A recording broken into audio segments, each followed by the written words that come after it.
네, 여러분들의 성공적인 투자를 돕는 차은남입니다. 최근 미국 주식시장의 가장 큰 불안 요소인 미국 연방정부 셧다운에 대해서 알려드리겠습니다. 지금 이 문제가 왜 터졌고, 특히 우리 미국 주식 투자자들에게 어떤 영향을 미쳤는지, 그리고 미칠 건지 5분 만에 깔끔하게 정리해드리겠습니다. 이 영상 하나로 셧다운 걱정은 끝내세요. 바로 시작하겠습니다. 먼저 셧다운의 정의부터 보겠습니다. 셧다운은 쉽게 말해서 미국 연방정부의 일시적인 업무 정지 상태를 의미합니다. 핵심은 이겁니다. 미국 의회가 새 회계연도가 시작되기 전까지 예산안을 통과시키지 못하면 발생합니다. 예산이 없으니 당장 돈을 쓸 수 없는 거죠. 이 경우 군인이나 응급 서비스 같은 필수 인력만 출근하고 나머지 수십만 명의 공무원들은 무급 휴가에 들어갑니다. 정부가 멈추는 초유의 사태인 셈입니다. 그렇다면 과거 사례를 통해서 주식시장의 반응을 살펴보겠습니다. 투자자 입장에서 가장 궁금한 부분이죠. 다행히도 셧다운은 대부분 단기적인 이슈에 그쳤습니다. 13년도에 셧다운을 16일 동안 했는데요. 그리고 18년도에는 35일 동안 했습니다. 시장은 며칠 혹은 몇 주간의 불확실성 때문에 잠시 흔들렸지만 셧다운이 종료되면 빠르게 V자 반등하는 경향을 보였습니다. 즉, 시장을 뒤집을 만한 장기적인 악재는 아니었다는 것이 과거의 교훈입니다. 하지만 이번엔 다를 수 있습니다. 이번에 FOMC에서 뭘 했죠? 아이고, 다시 할게요. 금리 인하를 3번 한다고 했죠. 그게 언제일까요? 10월입니다. 근데 이렇게 이제 셧다운으로 인해서 금리 인하가 불확실해질 수도 있어요. 이거에 대해서는 좀 더 자세한 내용인데, 셧다운과 금리 인하가 이제 어떠한 연관성이 있는지는 중요하지 않고 그냥 셧다운으로 인해서 금리 인하가 안 될 수도 있다 라고 생각해 주시면 편할 것 같습니다.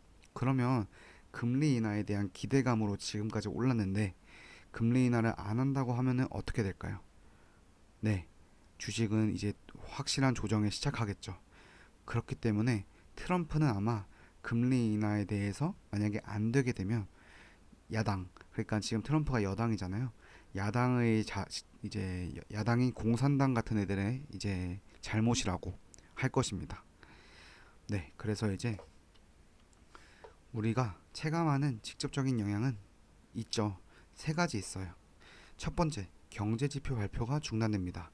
노동부, 상무부 등 정부 기관이 문을 닫기 때문에 투자에 필수적인 고용이나 GDP 같은 중요 데이터가 나오지 않아 투자 판단이 매우 어려워집니다. 둘째, SEC, 즉 증권거래위원회 업무가 마비되어서 기업 공개, 그러니까 IPO라고 하죠. 같은 신규 상장 자체가 지연됩니다. 시장의 활력이 떨어지죠. 세 번째, 정부와 계약을 맺고 있는 방위산업이다. 건설 기업들은 당장 대금 지급이 멈춰서 단기 매출에 타격을 입을 수 있습니다. 해당 종목에 대한 단기 투자는 주의가 필요합니다. 그러면은 결론입니다. 셧다운은 투자자에게 단기적인 변동성을 가져오지만 장기적인 추세를 바꾸지는 못한다는 점을 기억하세요.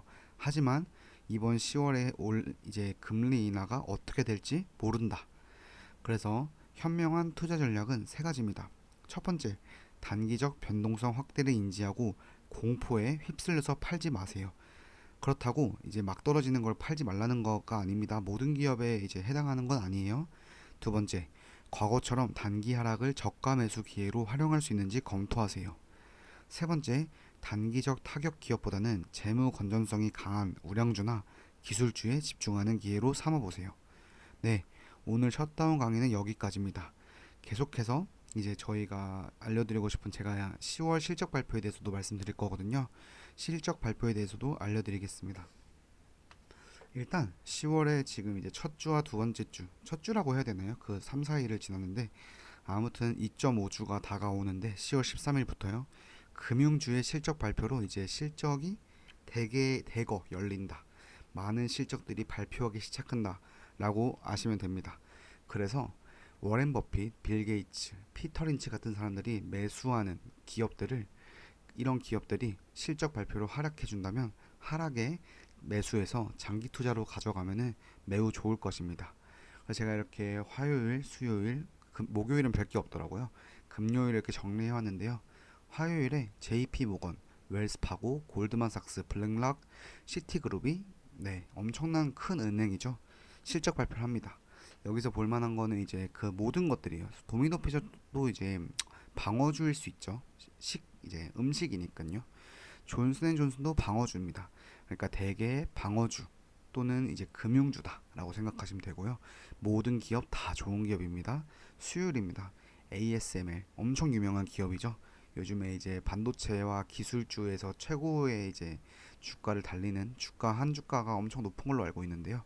이 기업이 실적 발표를 하고요. 뭐 뱅오와 모건 스탠리, 프로그레시브, 뭐 이제 리츠들, 그리고 여기에서는 항공 운송인 이제 유나이티드 항공, 그리고 헬스케어인 에보트, 제가 되게 좋아하는 회사인데요. 에보트, 뭐 에너지, 킨더 모건 등이 실적 발표를 합니다.